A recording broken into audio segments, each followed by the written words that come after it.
Hey y'all, welcome to Swampside Chat, episode 2 of season 2. And we're doing the accounting on that, of course, of what we started pre-quarantine and then now, of course, after the quarantine has begun. My name is Rob Anderson. This is my YouTube channel. It's right at the top, Rob Anderson for Louisiana. I am running for Congress in Acadiana, which is Louisiana's 3rd congressional district, against the incumbent Clay Higgins, who's, not a very popular man right now, and from our point of view, in terms of helping his constituents or working for the district, flying in private jets back and forth to D.C. to complain that he doesn't have the right to fly back and forth in jets to D.C. But and here, well, and I feel your pain, America. Sacrifices must be made. Anyway, good evening. As I said, my name is Rob Anderson. I am a Democrat running in Louisiana's 3rd congressional district, Acadiana, which includes Lake Charles, all as it gets summarized, is from the Texas border all the way to the Atchafalaya River, and it's up just south of Alexandria, down to Cameron Parish and the Gulf and all that. And that's where we are, Southwest Louisiana. So today, we're coming at you. I think we did this last week or 2 weeks ago. So it's been 2 weeks since our last one. We're going to start doing them soon, every week. And I do believe next week we'll be getting into that. It'll be a weekly event and then more often as needed for town halls and such. So with me is my team. Campaign manager had other events to plot and plan tonight. So she's not here. But substituting today, running the show behind the scenes, is Dave. Say hello, Dave. Hello. And of course, helping as always behind the scenes is Osh. Hey. And they're here to make sure that when I get a question that I don't know the answer to, they'll actually look stuff up and give me details so that I don't just sit here and bullshit you like a politician. I actually try to answer your questions.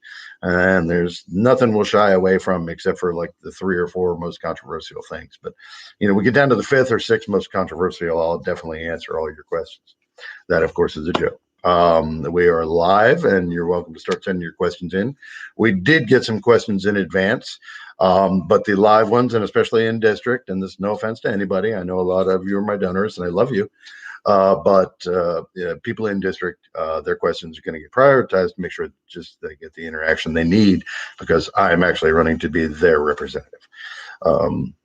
So that's how that goes. But we have about 15 in the can, so we have plenty to talk about for an hour. And I don't see that anybody's online yet, so we're going to just ramble a few minutes and kill time, and we're going to start taking questions. So what we've been doing since the last one, we're planning to hit the ground running. Like everybody else, we're all aware of the plan to reopen Louisiana May 15th, which is just over a week away now. We're getting down to it. So like everybody else, we're planning how to keep everybody safe. All of my team has been lucky. We've all been healthy, and most of us have been quarantined most of the time. And then we only overlap when we run into each other. And, so we've been fortunate to remain safe, but you still have to go out in public. And if you want to wear a mask, wear a mask. And if you don't want to wear one, just, respect others that do. You don't necessarily have to get all up in somebody's grill just because you have civil rights. They have civil rights too. And, your rights end in my oxygen.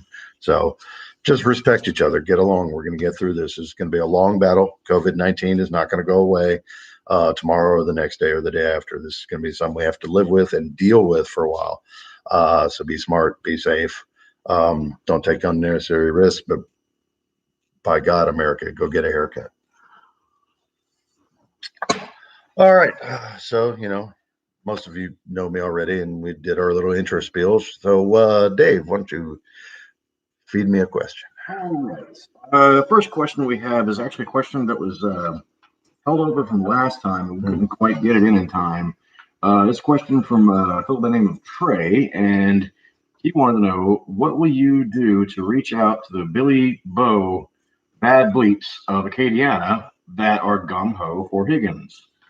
Okay, that's an interesting format of that question, and I did see this one printed out. And when they say Billy Bo, of course, it's the Louisiana spelling of Beaux. Just to let everybody know that it's also a sort of a sight gag. That's because of the French spelling of names down here. The Geaux becomes go. It's a standard thing in Louisiana. Maybe our humor doesn't translate to the rest of the country, but we try. We try hard for you. So, to answer the question, how am I going to appeal to the Billy Bo badasses of Acadiana? I am one. I've worked in the blue collar field since 2000 when I transitioned from IT to blue collar. So, the drilling and construction and those kind of people who are just about getting the work done. A lot of people like working with their hands, creating, building, and putting food on the table for their families. And that's what I was all about. And so I think I am relatable in that I am what Clay Higgins pretends to be. It's just a regular guy. Excuse me. We had a long session last night, so I'm tired. So I'm drinking coffee. Yes, I'm human. It happens. Excuse me. So that's why I'm running. Is I am just one of the working class, and I think I appeal to the working class of Louisiana because I am one. I may have different approaches on some things, but when you can't label me ideologically, excuse me, bad pronunciation on that one. You can't pigeonhole me ideologically, and once again, I mispronounced it twice. Like you can Higgins. Higgins is going to vote party line. He's not going to vote what's best for Louisiana. He's not going to vote what people need. He's going to vote party line. If that happens to overlap with what our district needs, good for our district. I'd like somebody a little more independent, a little bit more not beholden to corporate lobbyists who just does what the people want. So I actually listen to my constituents, and anybody who follows me on Facebook knows that I get trolled all the time. People in the district, pro Higgins, some of them, I'll talk to them, and it ends up, a lot of times they'll be like, "You're not so bad," which is high praise. So I hope that answers that question. Yeah. All right. So this is Okay. Hello, Melinda. I will try to answer them all. 4 is a slew. I need a ruling on this. I'd say that's a slew. Yeah, 4 is a slew. Okay. What do you think improve the budget in Louisiana? How can you help? Okay. Well, as we know, as I know, and I will now explain to you in a non-pedantic and non-condescending way, state budgets are state issues. Now, we did a part of our policy package is an infrastructure and healthcare and education boosting package that we're going to be promoting. And what that accounts for is federal matching funds for investment in what our district really needs, which is healthcare, infrastructure, and education. And all of those will then boost the district. The state's budget is set by the state, and that's still the state legislature and the governor. I hope to promote growth in the 3rd district, which is where I would come in as a federal congressman. What they used to call pork barrel projects, but we're not talking about any taxes or federal money, but just federal guarantees. That will be the GROW Act, is actually what it's called, to grow the region, the Gulf Region Omnibus Works Act, which we made up, but we haven't released the full policy platform yet. But that's what it's called, the GROW Act, to invest in education, healthcare, and infrastructure for the people of Louisiana, all of which create a successful district. It's reverse engineering cities that do it good, and we're going to bring it down here to the bayou. There's a lot of ways of doing that, and some of the other questions I know, because we did review these questions in advance, that delve into more detail, which I'll get to then rather than having to explain it twice.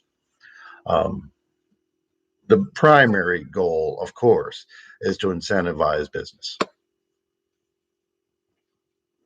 Could you repeat the questions? For some reason, the sound of your question reader is coming through garbled.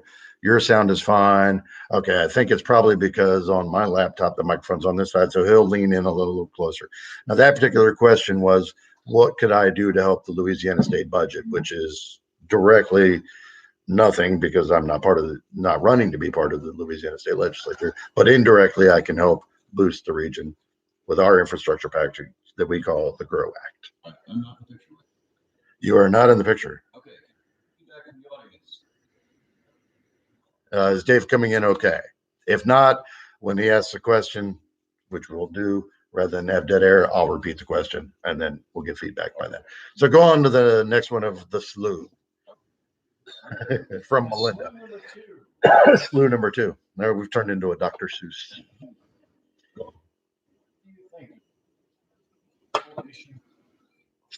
What do I think is the most pressing political issue currently? And that's a very good question because I know that everybody across the country is worried about a lot of things right now. The economy, unemployment, of course, the pandemic, which some of these things are all tied together. However, for us, it's what's going on in our district. And one of the things we're seeing vis-a-vis the pandemic being a symptom is showing the weaknesses we have in this district, which are glaringly criminal justice reform. Politically right now, that's the biggest thing. I mean, we have prisoners, just saw an article the other day. It was out of 195, and I don't remember which prison, I'm sorry, in Louisiana. Out of 195 women prisoners in this correctional facility, 192 of them had COVID-19. So obviously, while our state may be reacting well at the hospitals and certain other layers, criminal justice and the privatization of prisons has really led to, you want to talk about human rights violations, never mind being forced to go outside and mask. How about serving your sentence in society that was sentenced by a judge and being forced to die because nobody's taking care to protect our most vulnerable citizens? People are sentenced to prison. Nobody is talking about. A lot of people want to release them early, and there's ways to do it. Definitely a way is testing and isolating when somebody does get it, and otherwise you have this explosive growth.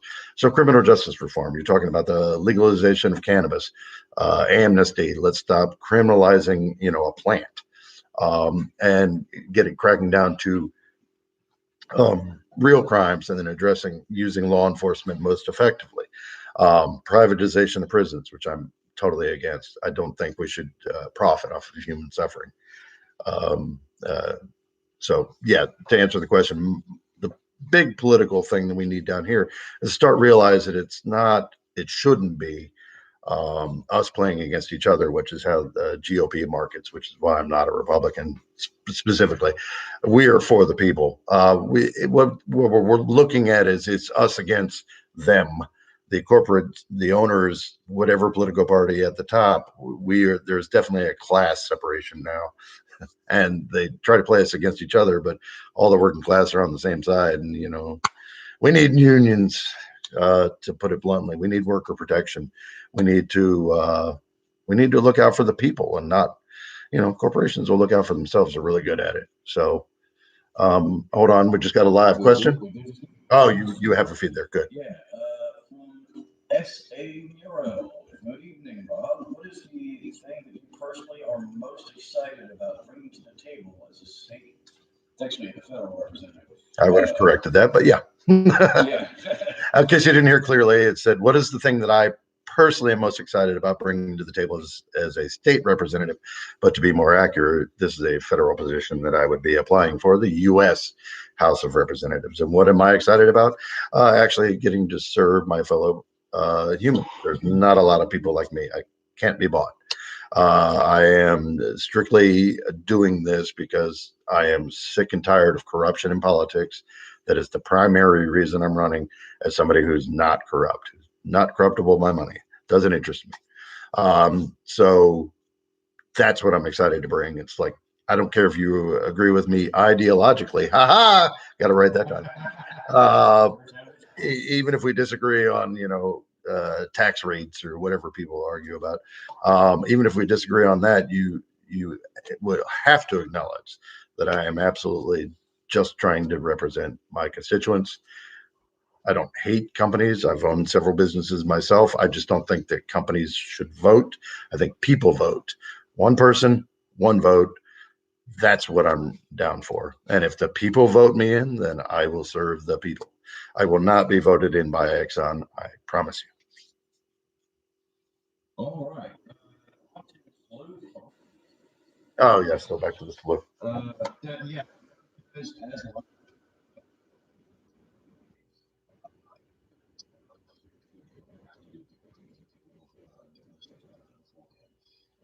We'll keep it rolling. We'll keep it rolling. Yeah. Slew 3. What is the biggest? Well, I did tease the intro to the GROW Act before, which is the Gulf Region Omnibus Works Act, which is the entire policy platform. It's a holistic policy design for the third district of Louisiana, Acadiana, to promote education, healthcare, and infrastructure as a bonded group. Not trying to nibble here and there, but really to put a push to bring in alternative energies and upgrade the infrastructure, not just, patching a couple of potholes. That's not what we're talking about. We're talking about replacing the I-10 bridge, and not for political expedience or if you vote for somebody. Get the damn thing replaced. It's at 6% efficiency. It needs to be replaced. I'm tired of talking about it, and I'm tired of them talking about it. So I've gotten so fired up. So that's what would, my primary goal is getting in there is, one, serving the people of the third district, and two, pushing our policy platform for the better of the people of Louisiana, period, without raising their taxes, by the way.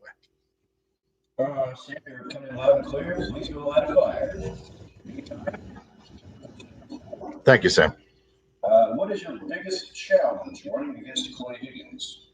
My biggest challenge against Clay Higgins, well, I'm running against a Republican incumbent in the South. So therefore, he has access to all kinds of free media and money that I certainly do not. Now, we have done better than any Democrat in the state. I will toot our own horn here. We're a very populist message. We are doing very well this year and have a lot of support, and that's why we can compete.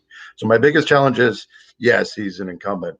And he does have access to all the corporate donors and all the people who want to see him stay. But, we have a lot of backing of the people, and that's going to be our biggest strength. For example, Clay Higgins has 2% of his donor list, if you look at it, is small donors, and the other 98% are large or corporate donors. This is true. You can go look it up on the FEC website. We were reviewing the data the other day. Mine is 98% small individual donors. The 2% is not corporate donors. It's just larger individual donors. Some people have more money than others, but 98% of our backing is people giving $5, $10. We are a populist movement. We are not sponsored by corporations. That is our strength. People are our strength. Oh, right. That sounded all political and raw, and I got myself fired up for that one. It's true. 98% small donors, and Higgins 2%. And that's, the few people in district who I think are allowed, but they only contribute $20. I don't know. We'll see. It's going to be a fun election. Next question. I just got another live one. Kathy.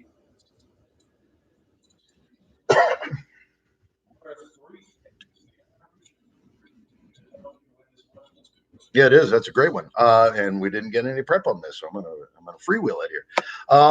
Obviously, donations are always welcome, and thank you very much. 3 things you can do to help, and this is nationwide. This is the whole Vote Blue thing, to get the blue wave going. There are a lot of candidates around the country, and there's a lot of groups, and I don't remember them off the top of my head, but if you search for them, hi, Jasmine. Somebody just jumped in and said hi, everyone. So it's like we have a party going. I'll be the host of the party. There's a lot of postcard writing groups. You can volunteer to do calls for groups. There's all these things that are arranged. So that's one. That's 2. Third one, you can get on social media groups and retweet your favorite candidates or share them on Facebook. You can get involved without spending any money. Louisiana is, a lot of a working class, relatively poor state. A lot of our support local is just social media. It's just calling, just postcards. You can get involved, and you are absolutely every bit as important as, somebody who has the money to throw in a $27 donation. Sure. Absolutely. Yeah.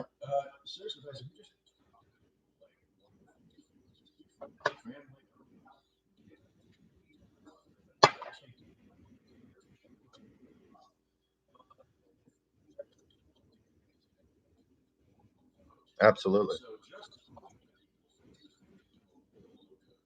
Absolutely. And I'll plug ourselves here, RobAndersonForCongress.com.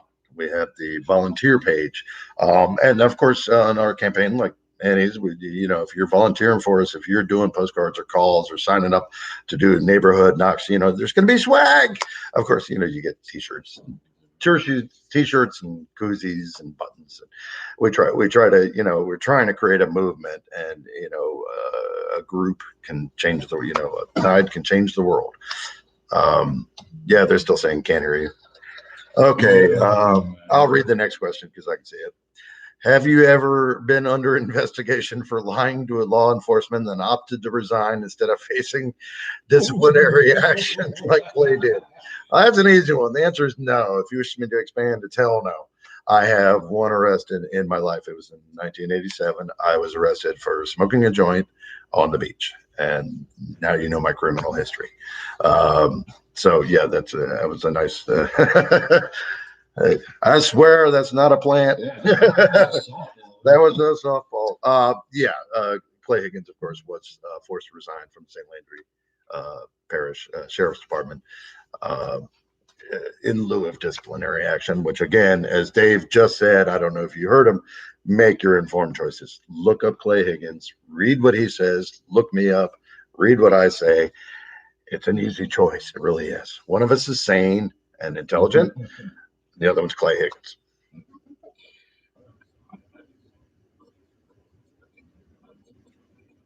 I'm not sure where the mic is on this. It should be up there. I'm such a boomer. Except I'm not a boomer. I'm Gen X. Ian.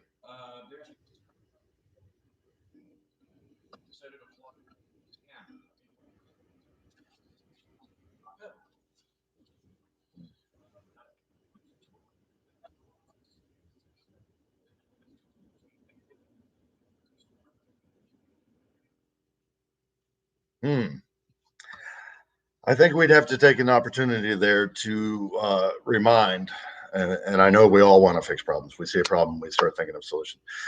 There is the 10th Amendment. States do have rights, and I don't think we can preempt states' rights easily. I mean, there are things that can be done. Unfortunately, the Louisiana State Legislature just a couple of weeks ago voted by mail to not allow Louisianans to vote by mail. And I did not make that up. That is absolutely true. If you go look up the LALEGE hashtag, LALEGE, look it up on Twitter. They just voted by mail to say that us heathens cannot vote by mail. So some states may be a little more bass backwards than others. I would like to see a federal guideline because in many states, they don't call it vote by mail. They call it absentee ballots, or they call it serving overseas for your country in the military. So I hate to break it to some people who are just finding this out, but that entire storyline that voting by mail leads to corruption was made up. There is no evidence. There are very few cases of vote by mail fraud ever found. And the reason being is voting by mail literally leaves a paper trail on a federal crime. So it is not widespread abuse. It is actually as secure as individual voting stations because you're literally a person sending through the federal mail system, which makes it a legal document, your vote.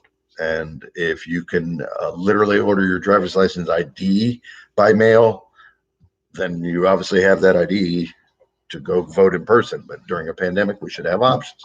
So yeah, I would like to see someday vote by mail be unified. However, baby steps, we address things as they come. Would I support such an initiative from a federal level if I got this job? Sure.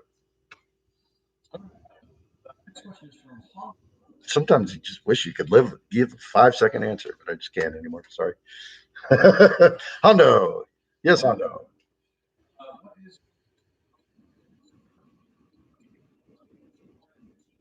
Okay, it is horrific that they do conversion therapy on LGBT teens or adults because one, I'm not exactly sure what you're trying to convert them from. What's wrong with being gay? It's a state of being. It's a human condition. So I think it is horrific, especially on minors, because you're doing something that has no scientific empirical data to back it up. There's no evidence that conversion therapy works because there is no scientific evidence that conversion therapy is needed. So I absolutely oppose it. I am not a parent. Neither of my children are gay, but if they were, they would not have been sent to conversion therapy. They would just be gay adults now. All right. Okay, Hondo, one more. What, if anything, should be done to hold the Trump administration accountable for their crimes? It's not conservative. Okay, well, here's one that I'm not going to. I have to give a complex answer on this one. One is the presumption. The Constitution declares that we have a presumption of innocence. So when you're saying what is going to be done to hold the Trump administration accountable for their crimes, there's a presumption of guilt in that statement. So once Donald Trump is out of office, if there are charges preferred against him by attorneys general and individual states, I know the Southern District of New York had many questions for the Trump Inc., whatever it's called, his companies. So yes, I would love to see justice done, but justice also includes a presumption of innocence. I absolutely do not think it would wreck the country to prosecute an ex-president, for example, as a legal precedent. It's just as bad as automatically prosecuting. So there must be justice, and of course, I would advocate for that. Constitution, is set up to protect that we never ever incarcerate an innocent person, and yet we still do. So we must be ever vigilant. All right. Why is my hair doing that? Sorry. Oh, I'm sorry. Evie, hello, Evie.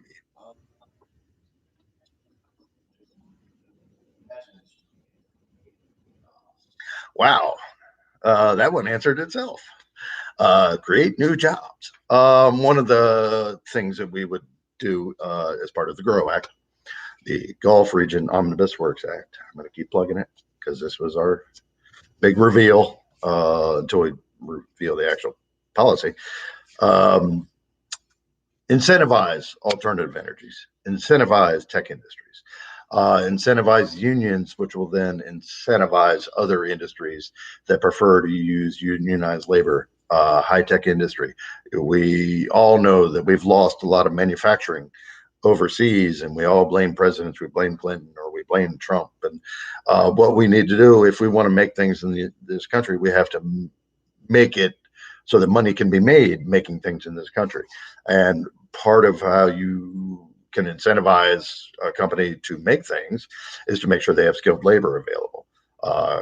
Right now, a company or an industry, manufacturing industry, may not build a plant right down the road here because it may not be able to find 500 engineers in the state of Louisiana. However, if you invest in infrastructure, education, and you create your own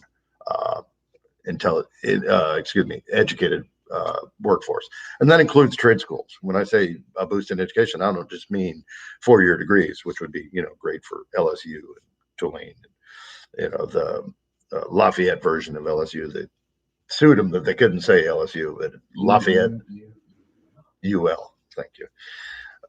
Sorry, I remember the lawsuit. I'm going to get smashed by somebody who went to UL, but honest mistake. Yeah. Dave went to UL. So yeah, we create our trade schools. We need welders, we need plumbers. I was in those trades. Carpenter. I came up from concrete to carpentry.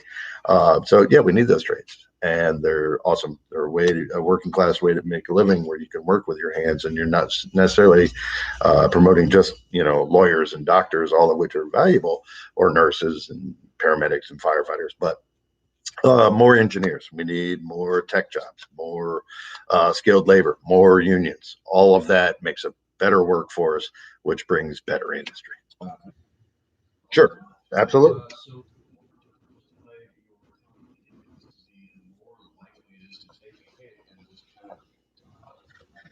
as as the need for which we can see right now with the recession in the oil and gas industry here in Louisiana.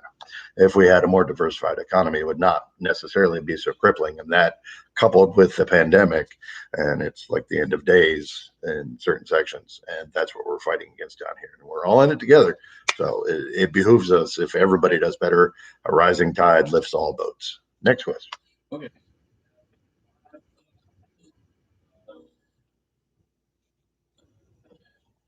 Is that Sam? Yeah, Sam. thank you. So we're going to set aside Miss Evie's last two questions. Get Sam's real quick and go back to Evie's. Sam's next question is: do you think Yes. congressional subpoena power? Let me finish answering the question. Ask the question, please. Do you think congressional I can see subpoena the power should be enforced regardless of who the person is? Yes. I do not understand the intricacies and completely of why they were not enforced without having to go through the justice system, and they didn't send it through the justice system to find out why, because the Congress is its own power. It's mandated by the Constitution, and I don't understand why one branch of the government needs authority from another branch to act. The judicial, the executive, and the legislative are all independent powers, or sorry, there's the European three. So yes, congressional subpoenas should be, if you defy one, then the sergeant at arms locks your ass up in jail. If I'm in Congress, that's what I would say. I don't mean be glib, and I'm not, but yeah, of course I do think they should be enforced. Stop laughing at me, Rob. I'm not laughing at you. I was laughing at Dave. Sure, next question. Miss Evie's second question is: are you comfortable with the state opening back up on May 15th?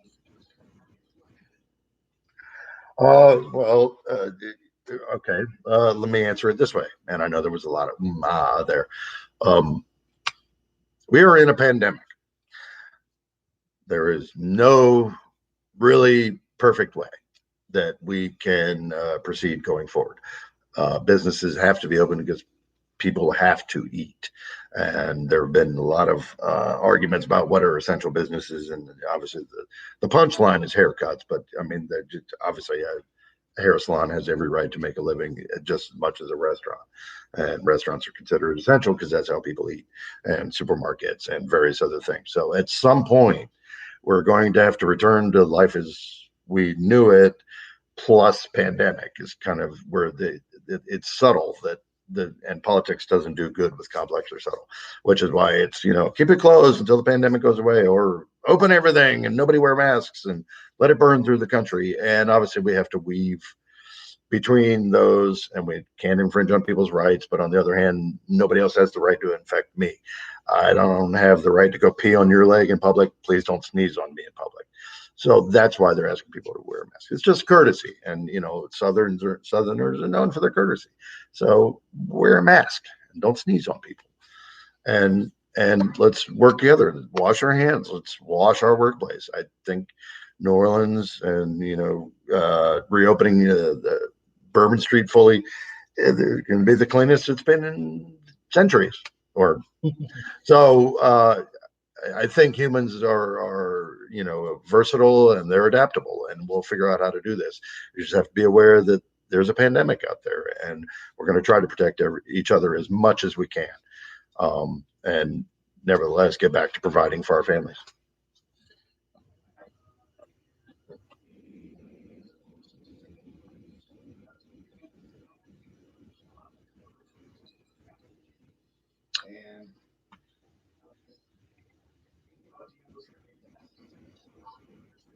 Well, this is a softball for our governor, John Bell Edwards. So I should defer to him.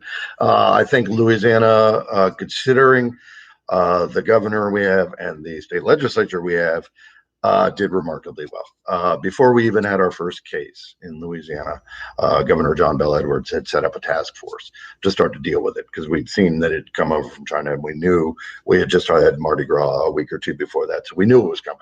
And a week before we even had our first case, he had a task force up and running, and it's been very reactive since. And it's been controlled. The explosive growth was early, of course, before detection, but then has stabled out, and there's some regions that are still remain unaffected. So I attribute that to the governor's response. I mean, flat out. And as I said, there is no perfect way to go do this going forward. We have to look out for the people, and that's the main thing. And I think John Bell is doing that.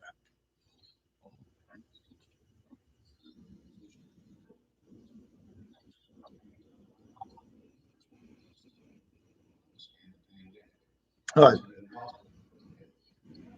I kind of just said part of that, but yeah, I think yes, New Orleans needs that tourist money. I mean, that's what it is. It's, people go there to listen to good music, to have a drink and a good time on Bourbon Street. It's famous for it. It's world renowned. It's a World Heritage City. It's a beautiful city. The Voodoo Museums. New Orleans is awesome, no doubt about it. I think we're going to have to take care in any major city, and that goes for in our district we have Lafayette and Lake Charles.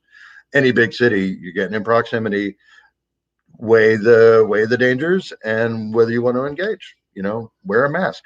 It'll be interesting to see people trying to drink hurricanes with a mask, but as human beings, we're adaptable. One thing I will advise, and I saw a viral video yesterday, I think, of a woman shopping in somewhere like Wisconsin with a mask with a hole cut right in it because she said it was too hard to breathe.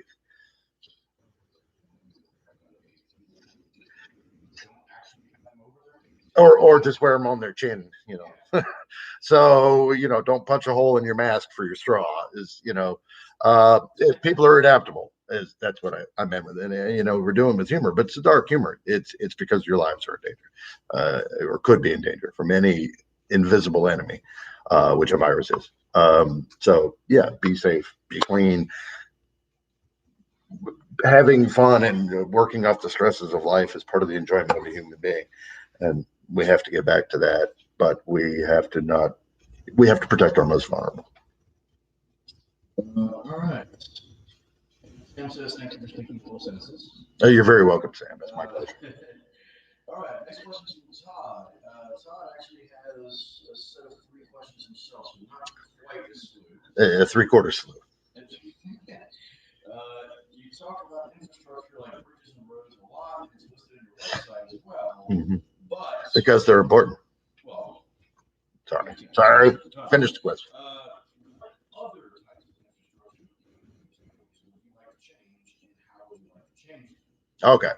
Infrastructure, we do simplify messaging sometimes, and of course there are more complexities to it. And here you go. One of the things we have is LUS Fiber here in Lafayette, which is one of the finest fiber optic networks in the world. And you wouldn't believe it, but it's right here. It's just like world famous Tabasco comes right here from in our district. LUS Fiber is one of the trendsetters in the world at being really good at setting up a fiber optic network with really high download speeds, and that it was perfect infrastructure, and it was done with public money. Believe it or not, it was not done by private industry. So when I talk about infrastructure, I also talk about making fiber optic cable available to all of Louisiana. And maybe not out in the country where you have a direct fiber optic, but that's where you come into the entire state being blanketed by public Wi-Fi.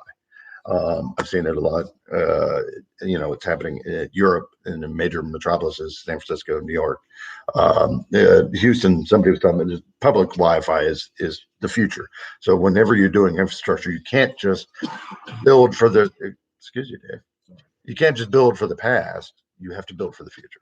And that means when you build a highway, you don't take a busy 2-lane highway and replace it with a 2-lane highway. You turn it into a 4-lane. And so the same goes with the information superhighway, what they called it in the 90s. Everything is in the cloud these days. People don't use disks. Everything's got to be streamed. Schooling is done. The internet is not just a luxury anymore. It is an absolute essential part of American life. And so that's what I mean by infrastructure, modernizing, alternative energies, boosting the solar power presence in the state, incentivizing that industry. One, it creates more jobs. We have an $8 billion market here. So you want to talk about jobs for the future. And the biggest employer in Louisiana, the last time I ran for Congress, was Walmart. And now it's CenturyLink, which is, bringing DSL out to rural areas. So private industry and federal incentives can work together, and it's good for Louisiana, and it is good for everybody, no matter how poor, to have access to internet when so much of life requires it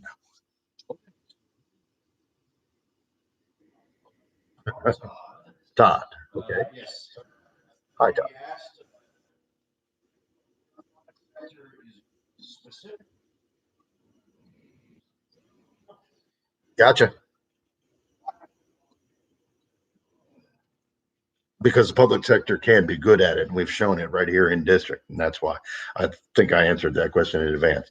The public and private can work together. They do partner together. It's called public-private partnerships, PPPs, or P3s for shorthand. But the public and the private sector can work together. When we talk about we didn't want to privatize LUS, and then that went to vote, and that's not just me, but I think if LSU developed, in conjunction with some other entities, it's like when they invented, or excuse me, not invented, but when they developed insulin way back when, and the guy gave it away, the patent, for $1 because it thought it'd be for the public good, and then somebody bought it, and now it's, I don't even know, $100 a dose for a lot more. It's very expensive.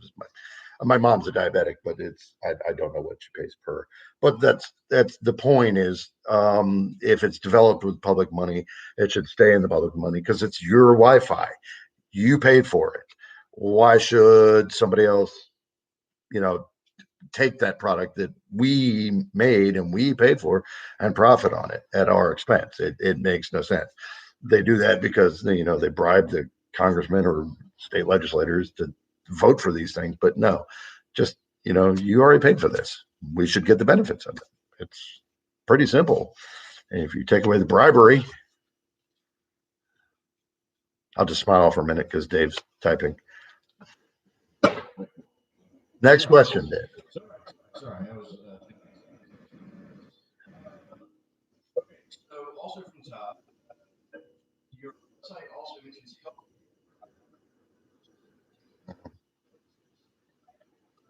healthcare reform funding structure. You need to agree on this one. Okay, so you want me to solve the healthcare crisis in an online Q&A. I'm sorry, I'm not that good. I wish I was.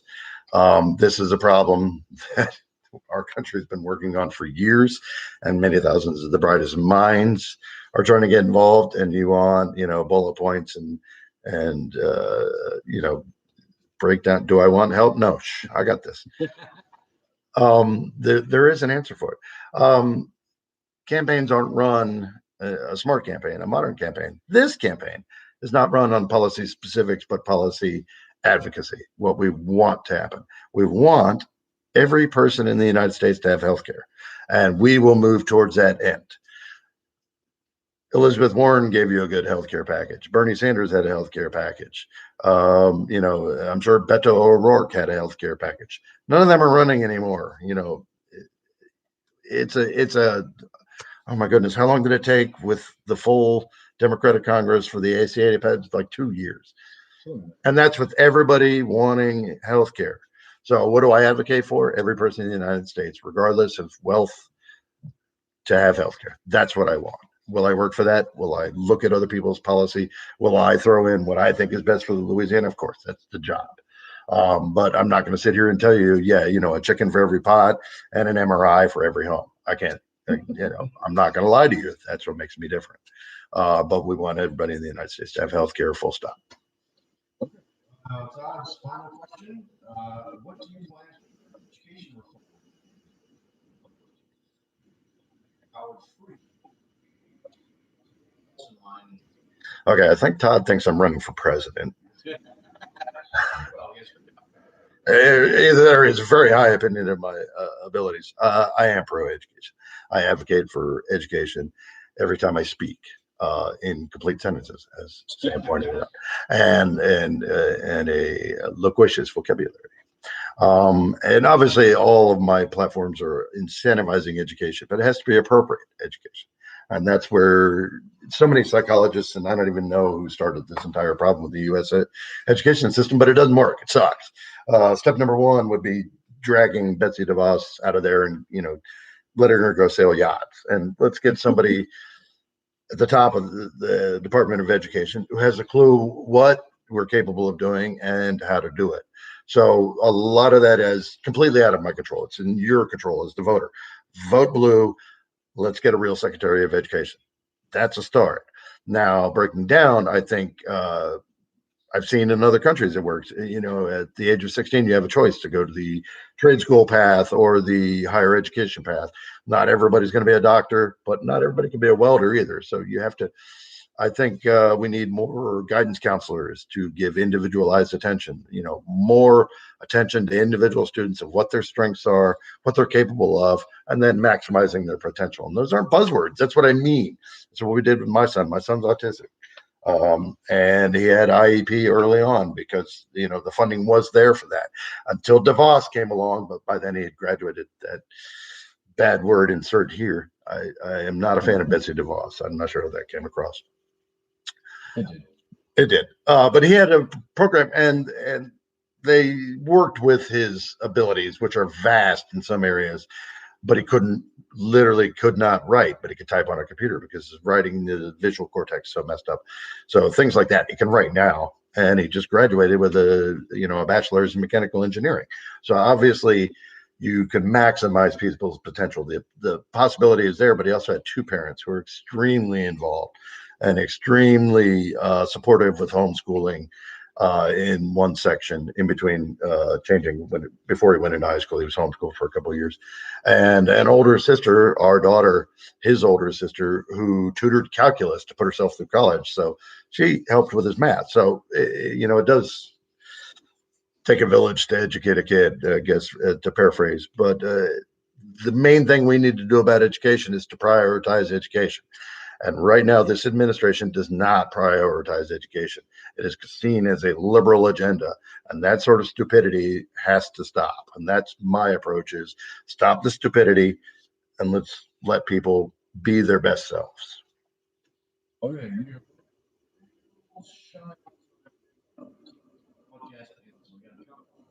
Oh, broadcast will end before that. It'll end when I run out of questions. I know Dave was saying it correctly. I'm saying it is in, but I love y'all. I'm here for you.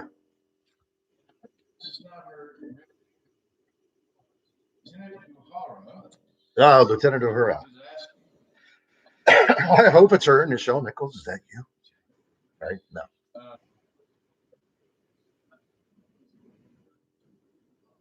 Okay. That's a good question because it does reach my background. It's more complex answer, which we might fill that 13 minutes for you there, Dave, because there's a long path. I've worked in a variety of fields. Working backwards, drilling was the last blue collar job I had before I basically went into politics. Is no other way to put it. The first time around, I said, I'm not a politician. I'm a grassroots candidate. This time, second time running, okay, I'm a politician, whatever. I just try not to make it a bad word anymore. When you think of politicians, if you think of the one cool politician in the United States, think of me. So drilling was the last thing I did. I have 19 years of managerial experience in my life. I started very young and in multiple industries. I always strove to give my best effort in each industry. So I always worked my way up to become a manager. And the total ended up being, out of my however many years of work, it's been 34 years I was working, 19 of those were managing or owning a business. There's that's involved. So, I mean, I was a manager of a IT department. I was a manager of a printing company that expanded from literally a little old Xerox and I forget what the other was, and a Canon back, into this multi-million-dollar printing and binding facility. And I developed that. That was at the advent of desktop publishing, a very exciting time to be in graphics in the 90s, literally going from lead type in the basement. We had those old letterpresses, the Gutenberg 2.0s up to Linotype and then digital processing. And I was there during that whole transition. So I did that. And I went into the IT Unix servers, and then I worked up to manage that. And then, I went into blue collar trades. Construction is just a general term. Sorry. Concrete, drilling. I've done many things, and each one of them, my approach is always try to do the best job I can listen to the experts, learn from them, and then elevate my performance based on that. In the martial arts expression is to learn one, do one, teach one. And that's how you really learn something. You learn a thing new, you execute it or do it, and then to really reach mastery, you have to be able to teach somebody else that, or otherwise you really don't know it in such a complex fashion. So learn one, do one, teach one applies to many areas. Where it applies to me in politics, the last time we ran a LARC grassroots campaign. This time we went to really good, honest people who had some experience, some didn't. But you know, you talk to people who know, you talk to experts, you talk to people who know how to do things, and then you gather those teams, people you trust, and then you actually work on executing your plan of getting policy passed for Louisiana. We're not looking to go there and take money from big pharma or big banking. That's not the game plan. The game is to actually go make policy changes for the Louisiana's 3rd district. And I know that sounds idealist, but it's true. That was the answer. All right. Yeah, well, we have time left. I know we have some fun ones. Yeah, we actually have.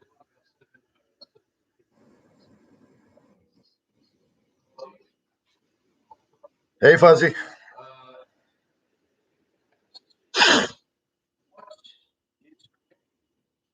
My name is Rob.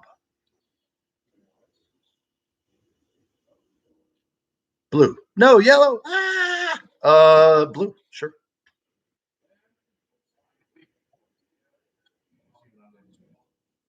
African or European? I want to thank everybody for being on tonight. Sam, you were great, and Lieutenant Uhura, and Fuzzy, and Hondo, and Ian, and all of you. And if I don't remember every name, I have a big brain, but it's not infinite, so I'm sorry. But thank you all for being here. Thank you, Ash. Thank you, Dave. And these are always fun, and we're going to be doing more and more of them. And we love it every time you join us, and I learn a little more, and hopefully you learn a lot more about me. Tell your friends somebody is running in Louisiana who can actually win. Thank you. And good night.